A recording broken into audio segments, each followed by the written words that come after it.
Hi, everybody, and welcome to another mikvah.org podcast. This 3-week series on Shalom Bayis is in cooperation with MASK, an organization that helps save lives, and we'll hear more about it in a moment. My name is Chassi Rifkin. I'm covering for Nechama today. I'd like to take a moment to thank her for all the times she has covered for me, taking over this podcast Zoom tonight. And I wanted to start tonight's Zoom with a bracha for a refuah shlema for Henya Bas Bracha Dvaraleya. And if we could take a moment to say Tehillim with me, she is fighting for her life and we need a refuah shlema. Lamatzeach Mizmor David Yancha Denai B'Yam Tzarei Sigevcha Shem LeHayakov Yishlach Ezracha Mikodesh Umitzia Yisaderka Yizkar Kom Chosecha Velascha Yidash Nesela Yitain Lechacha Vavecha B'Chol Tzascha Yimale Nirana B'Shuasecha V'Shem Leheinu Nigdol Yimale Adonai Kol Mishal Secha Ata Yadati Yeshir Adonai Meshicha Yanei Mishmei Kacha B'Gvuras Yesha Yimine Elav Recha Ve'elav Asusim V'Anachnu M'Shem Adonai Leheinu Nasker Hema Karav V'Nafalo V'Anachnu Kamen V'Nisaydad Adonai Hashia Melech Yanenu V'Yem Karenu. We should not have to be saying Tehillim anymore. We should have Mashiach right now with Psuros Tevis for everyone. I'm going to start today's lecture with introducing Mrs. Ruchama Klapman, sorry. She is the founder of MASK, and she's been devoted to this organization for 25 years. I'll let Ruchama talk for herself as to what MASK does and what made her, what her passion is that has brought her to do this with us. Ruchama. Well, thank you very much. Thank you to mikvah.org for the collaboration, and Rabbi Marder, thank you. So MASK, actually, I'm in my 25th year. We have over 119,000 families that have reached out and attended MASK's programs. We are a helpline for all mental health, including addiction, school issues. We are a referral agency for mental health all around the world. We have from therapists. I'm also a Nefesh executive board member, over 1,000 from therapists at Nefesh. And we offer parent support groups for the parents of their loved ones, anyone suffering for any mental health struggles.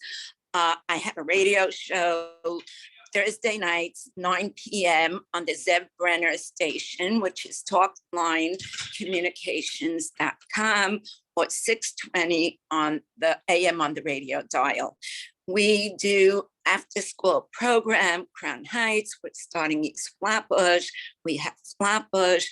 We do a lot of trainings. We just did Bayis Rivka today, one of the school trainings for the staff.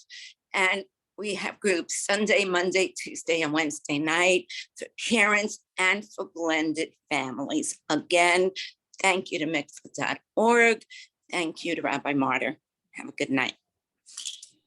Thank you so much, Ruchama. That is an incredible list of achievements over there, and I wish you continued success in helping Klal Yisrael. So thank you. All right, Rabbi Josh Marder, LMFT, is an ICEEFT certified EFT therapist and supervisor. Along with his private practice, Josh serves on the Chicago EFT board, leads monthly trainings for couple therapists, and offers monthly couples workshops. His online and in-person workshops throughout the Chicago mental health community have been termed insightful, entertaining, and packed with the information couples and therapists need to build long-lasting bonds. To contact Josh or find out more about his practice and workshops, you can go to www.builttobond.com. I'm sure we'll repeat that again at the end. But without any further ado, let's have Rabbi Josh Marder. Thank you so much. Thank you. And it's really an honor and a pleasure to be invited here within this tremendous system that you've all created and organizations coming together. So I'm humbly honored to be here. I'm going to now turn on my slides so that I can stay on task. And I believe as we go, I am a big fan of questions. So at any point, you can put them, I believe, in the chat box is the way that we planned it. And then Ms. Rivkin, you'll be sorry, I forgot to announce that before. So if you have a question, go ahead and enter that in the chat box to me directly, and I will either interrupt Rabbi Marder in the middle if it's timely or relevant. If not, we will bring it to you at the end of today's session. So go ahead and write it in the chat box to me. Thanks.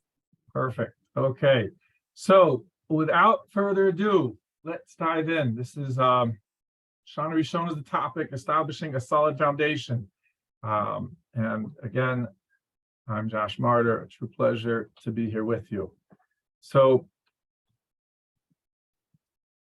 we walk into life, and we start off as a kid. We go into school, the social settings, and we've got to navigate. We've got to navigate friends. We've got to navigate the grades. We've got to navigate growth, learning.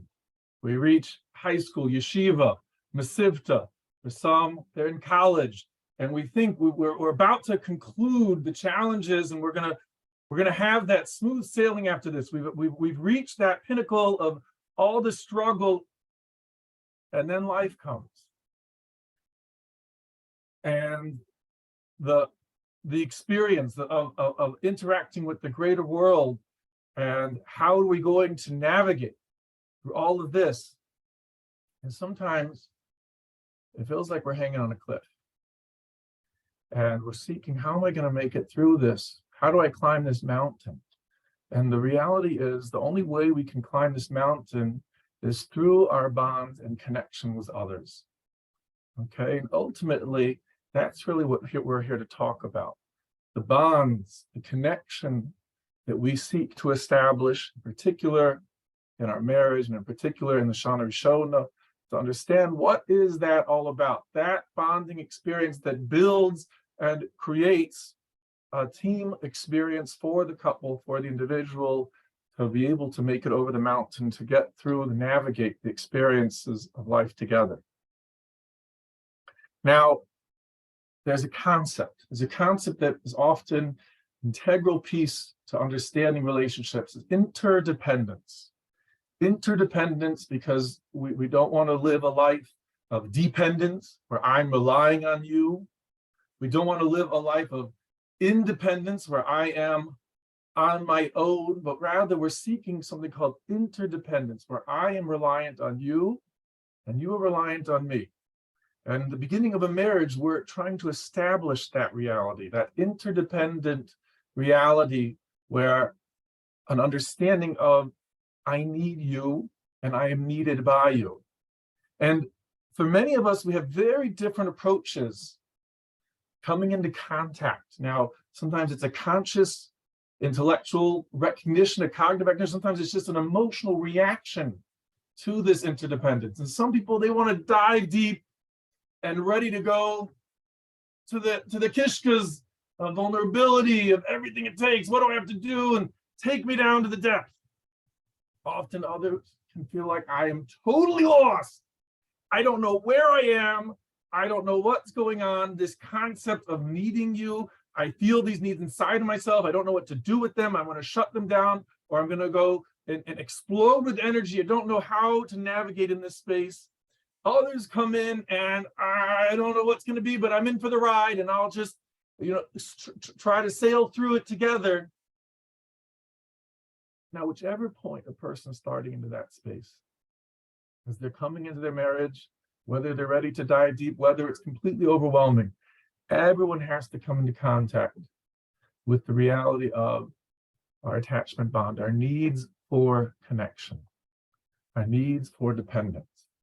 And we all need to find ways to communicate, to interact in order to bond. And this is a part of us. This is a part of our being.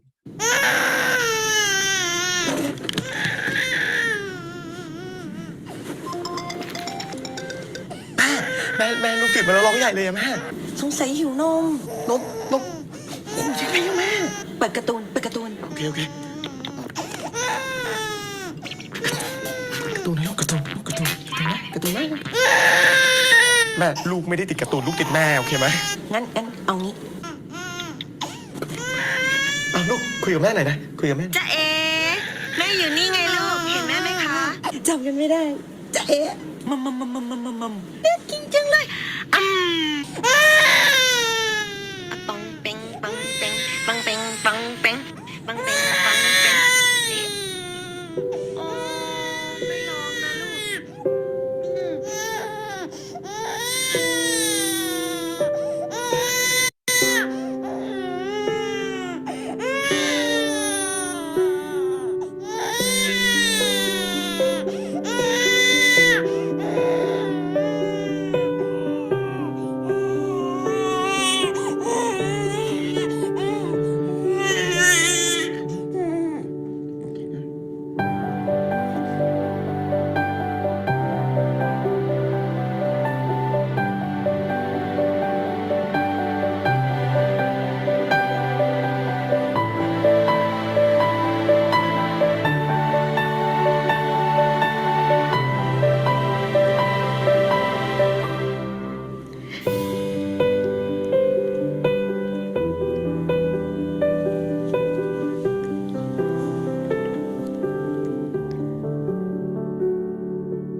We all have a natural inclination within us to bond. We see the bond between parent-child, and ultimately we seek to bond between ourselves and our spouse. And we need to find that way. Sometimes it becomes more complicated. How do we bring that natural bonding experience that we have into our relationship with this other? Okay, and so, I'm sorry. There are 5 basic steps to building a lasting connection. Now, this is ultimately built on the foundation principles of attachment theory, and the concept of communication, embracing differences, physical connection, and goals. And this is a series that's been put together by some colleagues of mine. And I just want to give them credit because I'm using a lot of their concepts in order to really bring here into this Shana Rishona ideas and to understand through Torah principles and concepts of how we can utilize this in our bond with our loved ones. You see, on this most basic level, the strongest among us are those who can reach for others. As we know, lo tov hayos ha'adam levado, the concept of being alone is not good for us. True strength comes from the ability to interdependent, to know that I need you. Just like the child needs the parent, from cradle to grave, we need the experience of other. We need the experience of our significant other. And that bond is what helps us, brings us through the challenges of life to hold an experience together. So these concepts, there's a universal need for emotional connection. This is part of being human. It's an integral part of our existence. As we come into contact with a marriage experience, we come face to face with this reality of our own and of another, that we need that emotional connection. We need it to feel whole. We need it to feel complete. We need it for our mental health. We need it for even our physical health. Now, oftentimes we talk about love and what is this concept of love. And in the bonding attachment experience between two partners that are building a lifetime relationship together, it takes years to build this concept of love. But what does that mean? So on a basic level, it means you see me. I am recognized, what I'm going through, whether I'm in pain, whether I'm super excited, you see my existence. It matters to you. You hear me. Whatever I'm experiencing and wanting to share with you, you will be accessible to me, to engage with me, to listen to me. You are connected to me. We share in this experience. Research shows that the human mind is intertwined with the person that they're interacting with. If I see distress in your face, in your body language, in your tone, I will experience distress within me. And if you are my significant other that I'm closest to, then all the more so we will share in that, and we will co-regulate through it together, through seeing, hearing, and connecting to each other. And you appreciate me, you value me, you see me and who I am as an important, integral part of your life, because I won't feel comfortable depending on you if I don't know that you also depend and value me. Okay, and a nice way to remember these basic ideas, we have the Shvatim, and you can fill in the rest if you like for more, but Reuben, Shimon, Levi, Yehuda, on the most basic level, the Torah gives us permission to have these needs within us, as we see by the Imahos and the Avos, and even the names. A nice way to Reuben, to see me. Shimon, Shmir, you hear me. Levi, connected to me. Yehuda, you appreciate me. These are most basic needs of the human being. These are most basic needs that we bring in to our loving bond in our marriage together. And especially in our first year experience, knowing that this is an integral piece and part of the process. So many people talk about how are we going to navigate Who's doing what? Which role do you play? Which role do I play? These things are going to change. The reality of establishing, I see you, I hear you, I'm connected to you, and I appreciate you. This is a foundation that needs to start from the beginning and will carry on throughout the lifetime. These integral emotional experiences that we share with our loved ones. And ultimately, it's really about you are there for me. That I can rely on you, you can rely on me. We will be there to support each other, climbing that mountain, building that bond together. There is tremendous research that shows in children these basic needs, that when we feel lonely, it's not only just a cognitive mental struggle, it's physically in our body. It impacts our entire system, where there were orphanages in Europe where the children were fed and all their physical needs were taken care of.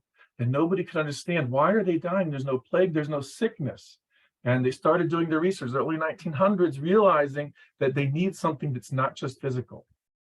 Now, I keep talking about children, but the truth is that research has transitioned and realized what we've known forevermore in our Torah, that this is not limited to children. The emotional starvation, the need for contact and connection with others, the interdependence, we need that throughout all of our lives, from cradle to grave. As adults, when we feel that lack of connection with our loved one, we also can have a moment of emotional starvation. And it can take us down, and knowing that we are seeking contact, connection, we are needing that in order to feel whole and complete within ourselves.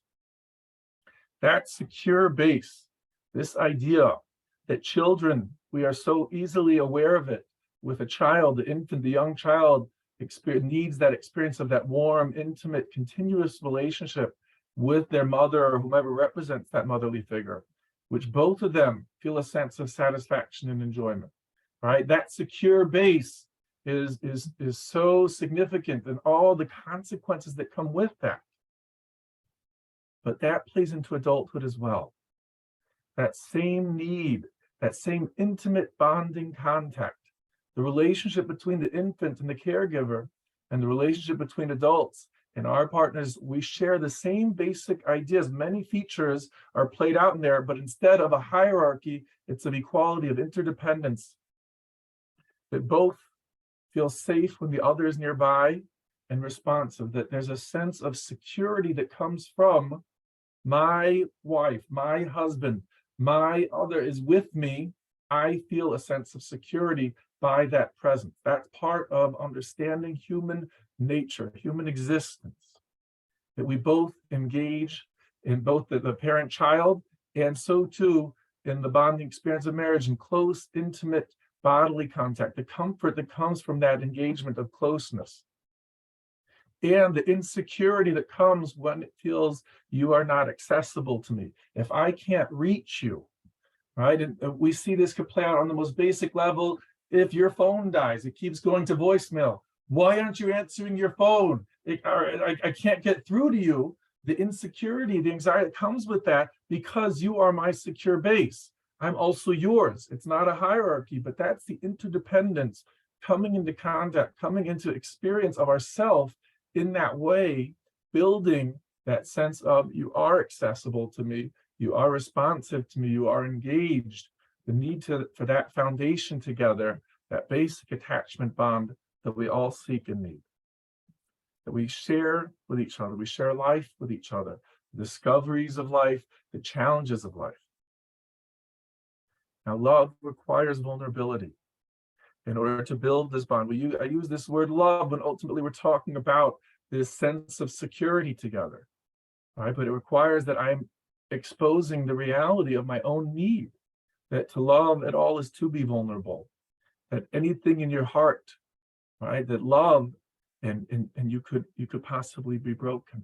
That's scary, and that's a challenge for many of us, that we to walk into this vulnerability with this new other person, and we want to make sure. So instead, we want to hold on to our vulnerability, keep it intact, and don't give it to anyone. Don't share it with anyone. Wrap it up carefully. wrap it up and don't expose it, we end up with, I'll just get caught up in my hobbies.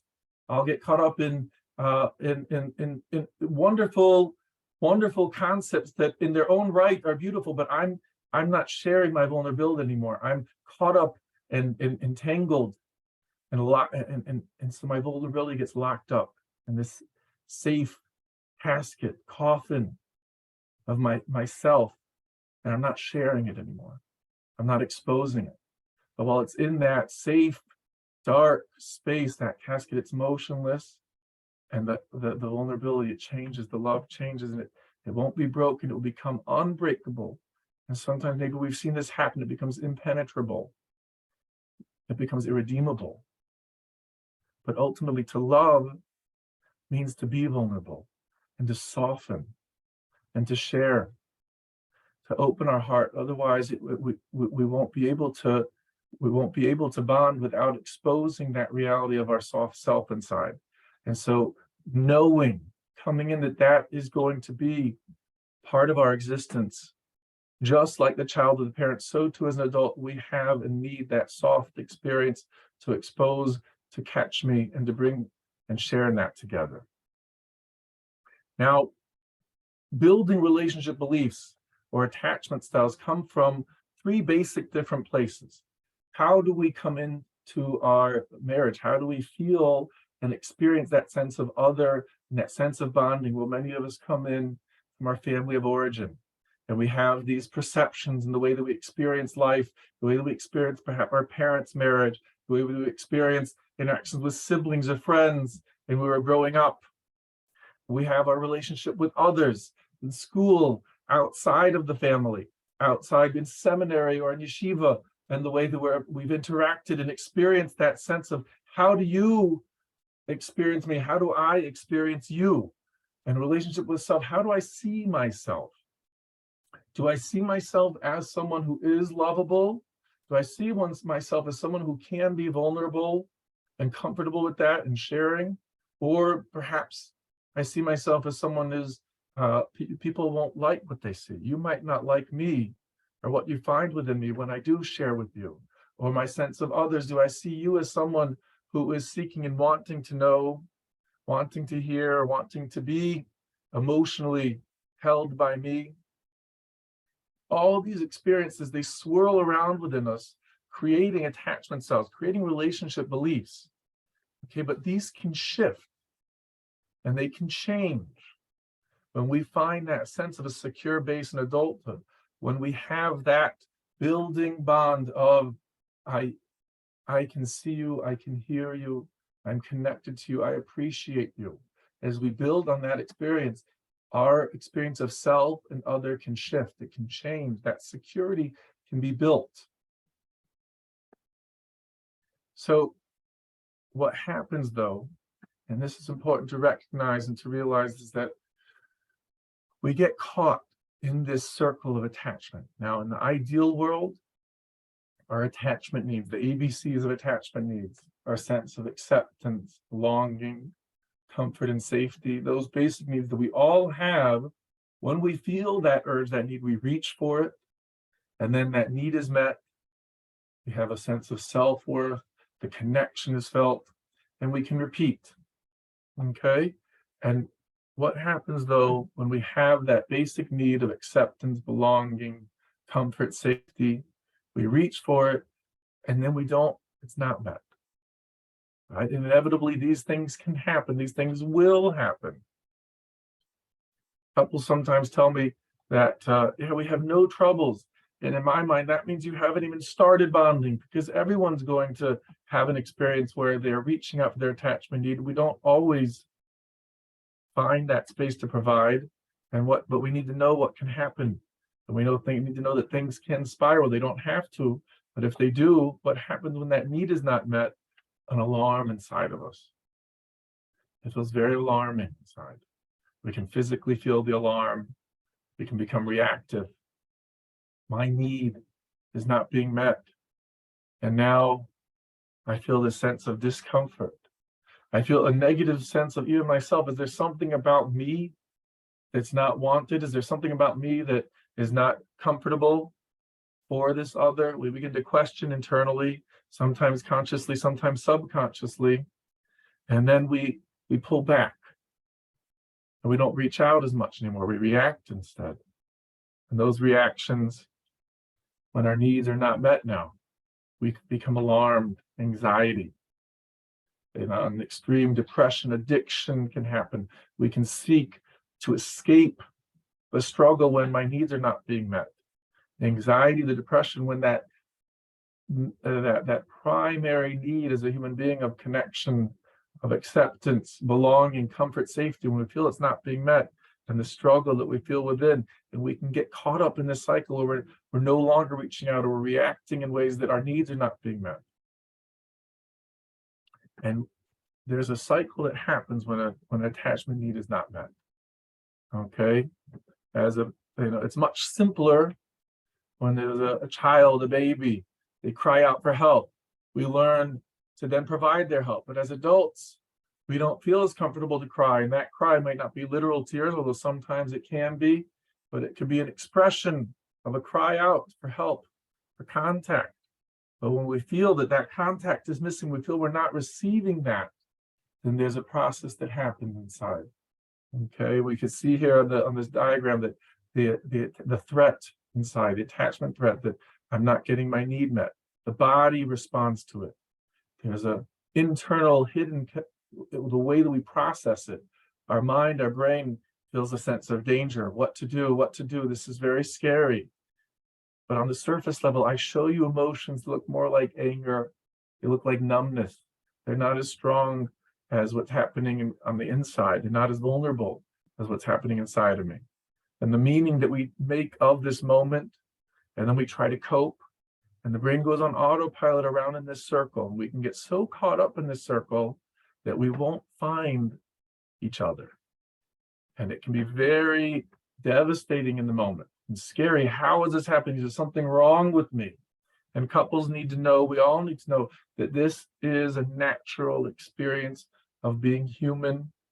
And despite how alarming it is the common experience when our attachment needs are not met. And if we don't learn to cope with it, the alarms will get louder and louder. The reactions will get stronger and stronger. And it plays and it repeats and repeats and repeats inside. So let's take a little bit of a backwards approach, that on the surface level, what it looks like, the coping strategy that we only see is we see someone's getting very defensive, or someone's getting very offensive, attacking. We see a protest. How dare you do this? I don't understand. How could you X, Y, or Z? Or we see looking away. I cut off contact. I can't handle. I shut down. Internally, I just look numb. I placate. Yeah, sure. I'm sorry. And behind that surface level coping strategy is really underneath that I'm developing a sense of negative experience of myself, a negative experience of you. Can I get my needs met from you? Do you care about me? Do you want to know about what's happening with me? Can I give you the love that you need? I see you so upset with me, or I see you turning away from me. And underneath that, what's really going on, there's these emotions, and the emotions might be very recognizable, a sense of, I feel rejected, I feel resentment, I feel jealous, contempt, anger. It could be rage, blame, frustration, overwhelm. When underneath, and now underneath this is underneath what's not seen, there are hidden emotions.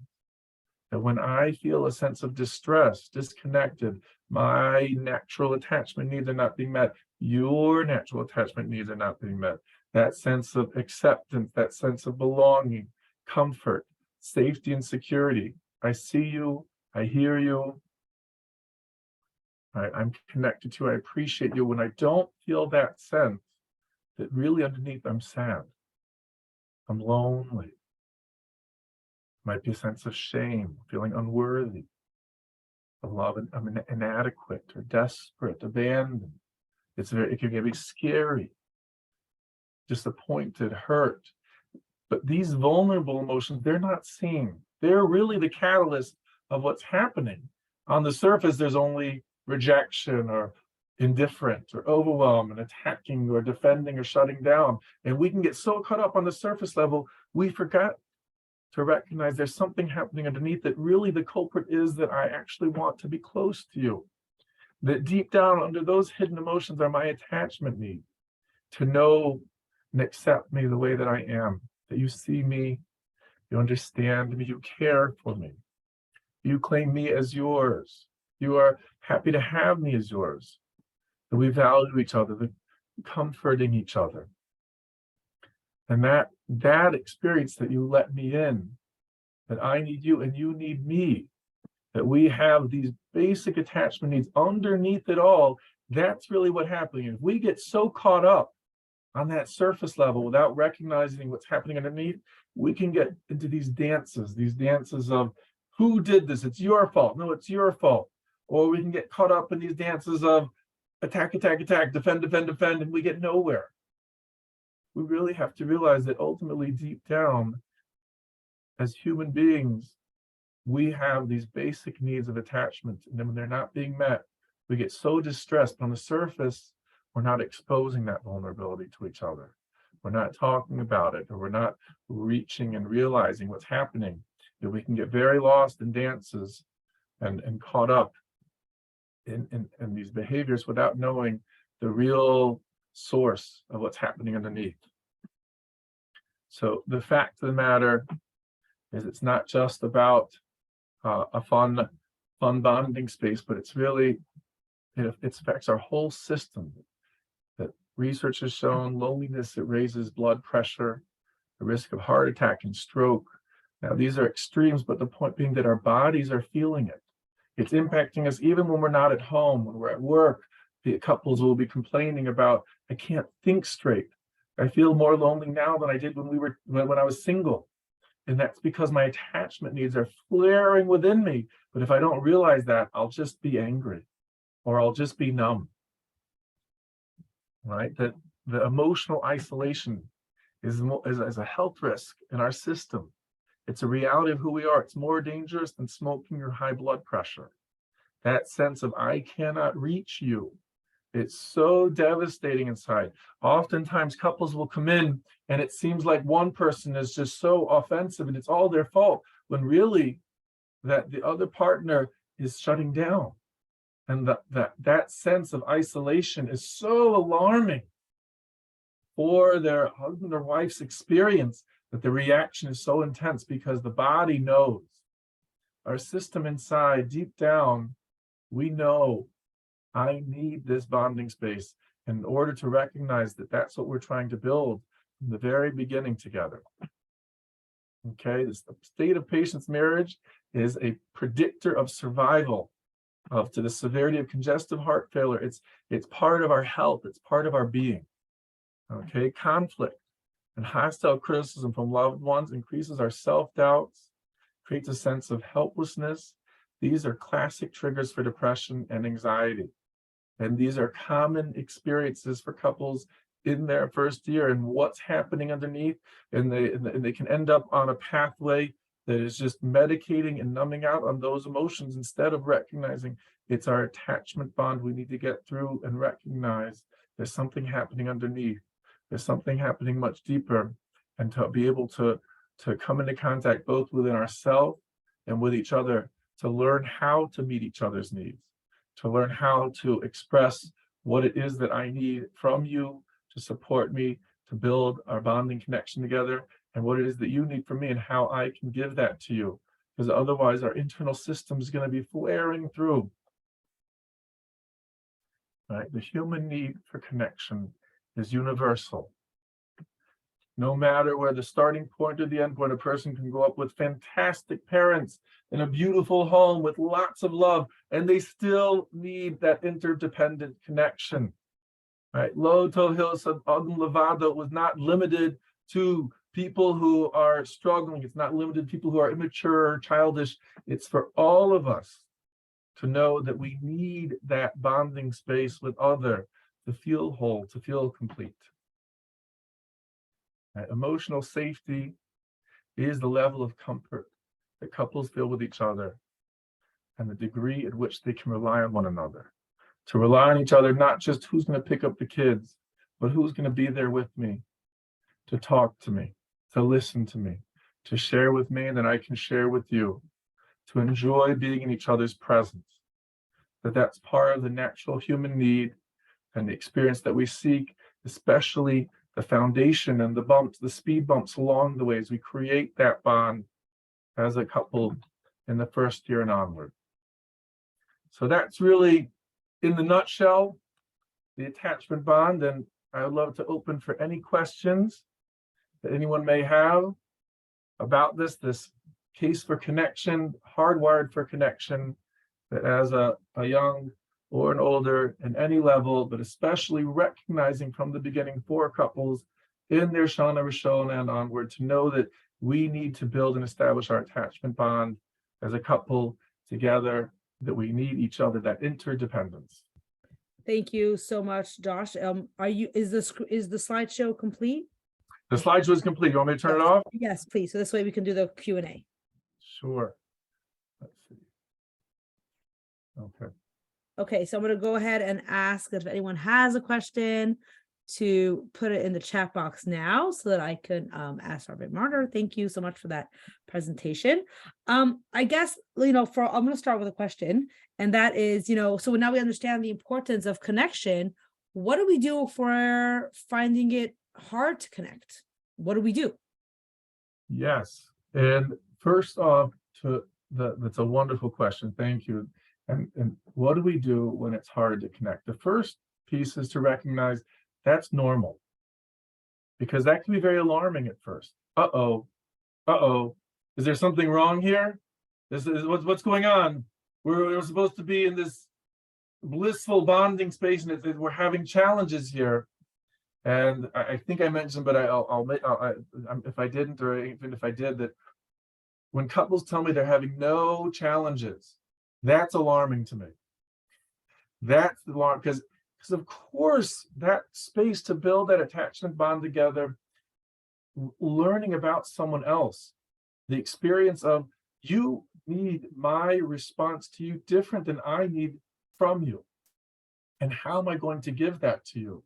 And how are you going to give to me? And how do I seek my need from you? How do I even learn about what my needs are? And so that experience is very natural. And so anything from the starting point of recognizing, of course, there will be challenges of how do we establish this connection? The next step is what do we do? And so a beautiful starting point is research actually shows that 2 hours of playful time together, playing games for couples, is a wonderful way of actually establishing an organic sense of security. And that's an easier point of reference. On a more developed point of reference, I would say attending some of these workshops about bonding and attachment. This is the first really of a 5-part series. There are wonderful opportunities that couples can find in regards to activities together. And sometimes people can feel like activities are distractions, but activities can actually be a sense of we are doing together. Some people will sometimes assume that in order to bond, to connect, it has to be only through talking. And to recognize that true bonding experience, that sense of acceptance, belonging, comfort, and a sense of security and safety, that will really be coming from a presence with each other. So if we go and do an activity together and we are fully present and engaged in that space together, that can be just as, if not even more impactful. Of course, being able to talk through as well is foundational, but to recognize that there's many ways to do this. Some couples find learning together can be very meaningful. Some couples can find it very difficult. So I don't want to give a cookie cutter that here's the path, but rather find something that the two of you can enjoy together for a couple and that activity of enjoying together is a bonding experience. And of course, opening the door for communication is integral. Okay, thank you. So you gave some examples of connection, and someone asked in the audience, during Nida, it's even more difficult to connect. But I'm gonna preface that by saying this isn't a halachic lecture. At the same time, as a therapist, I'm sure you are familiar with the halachas of Nida. Some of the examples you gave, like talking, are absolutely welcome. Would you have any other suggestions of like ways to connect that would be appropriate at times when you can't be using physical connection? When physical connection is not available, yes. And I would just give a caveat that I'll express a few ideas, but really to check in with the Rabbi, because there might be different experiences, especially for different couples and their hashkafas, what's considered romantic, what's not. So for example, thank you. Right. Sure. So going for a walk together, going around for a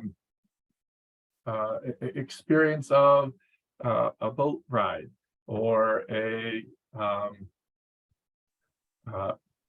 whether it's even just some couples, if they enjoy reading, to have a book that they read and discuss together. What do you think is going to happen?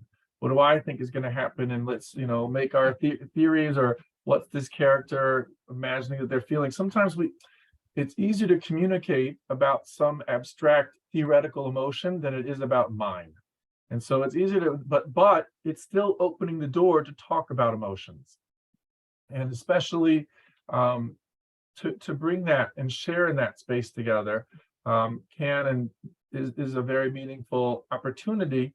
But again, for couples to find, sometimes it's really just, let me bring you into my world. Let me show you something that I enjoy, and I'm going to share it with you. My wife is very artistic, and she at any moment would love to do paintings together.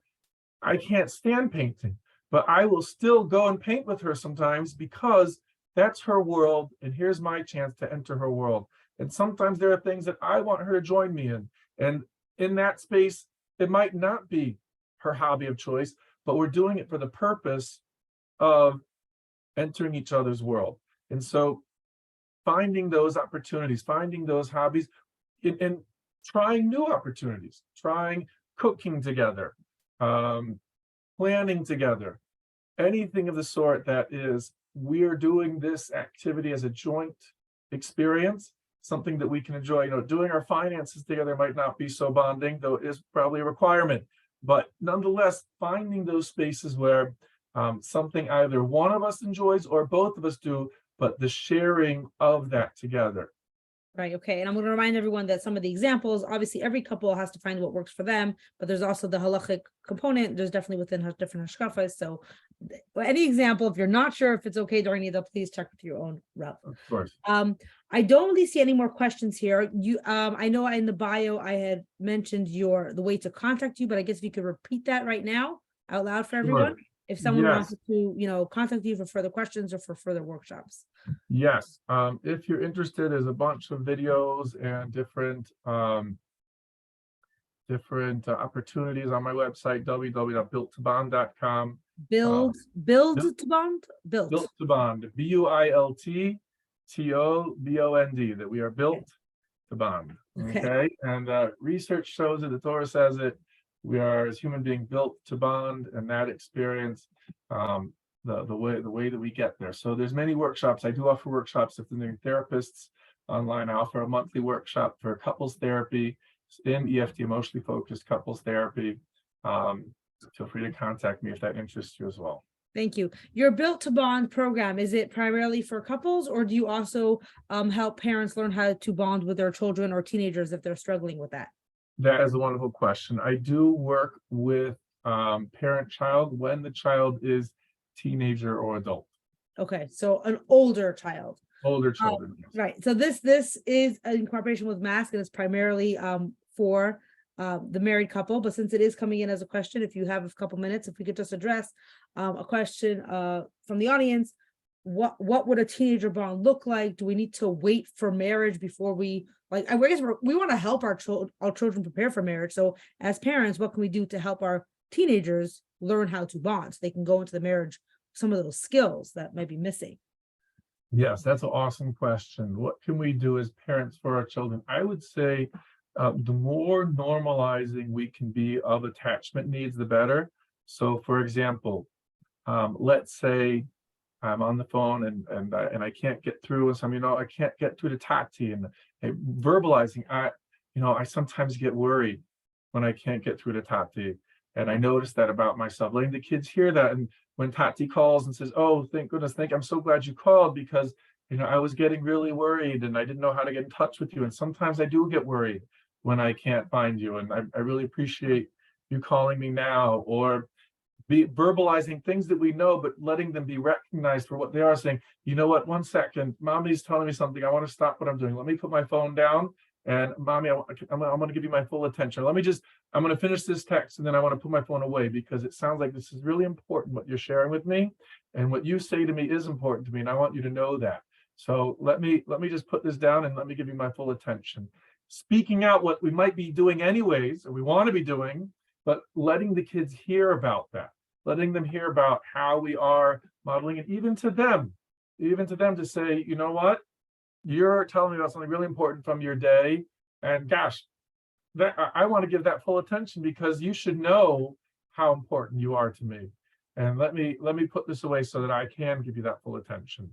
Or, I want to go, I take my kids out for dinner sometimes, and I say, the reason I'm taking out for dinner is because, to me, this is one space where from 2 years old to 18 years old, everyone's going to be happy together as a family. And that's really important to me, that we experience time where we enjoy each other's presence, where we have an opportunity to check in with each other. So I want you to know that even if you finish your food, there is still purpose in being here together and sharing in this space, because I want us to have a time that we do enjoy and share and listen to what each other are going through in their lives. So kind of just putting words to that experience as it happens. All right. Well, thank you, Rabbi Marder. It looks like we are all wrapped up for this evening. So on behalf of Mask and mikvah.org, I want to thank you for joining us tonight. Thank you. It's a pleasure. I want to take Awesome.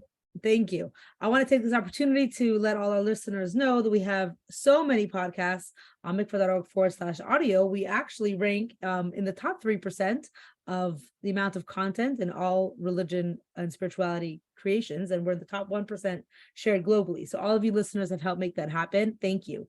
If you'd like to sponsor or dedicate an upcoming episode, we are looking for sponsorships. It will help us keep on going in this weekly podcast that you will all have come to love and depend on. Please reach out to podcast@mikvah.org if you are interested in sponsoring, or you can go ahead to mikvah.org/donate.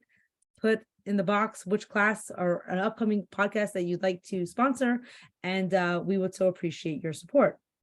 I want to let you all know that next week, in cooperation with Soul Words, approaching the anniversary of the Rebbe and Rebbetzin, we will be exploring in depth, beyond Mashpia Makabel, a practical look at the Maimer L'Chadaydi that is customarily said at Chabad weddings by the Chassan, by Rabbi Shais Taub. It will be soulwords.org/live, Soul Words in cooperation with mikvah.org, and that it will be next Wednesday evening at 9 p.m. Thank you so much for joining us today, everybody, and have a good night.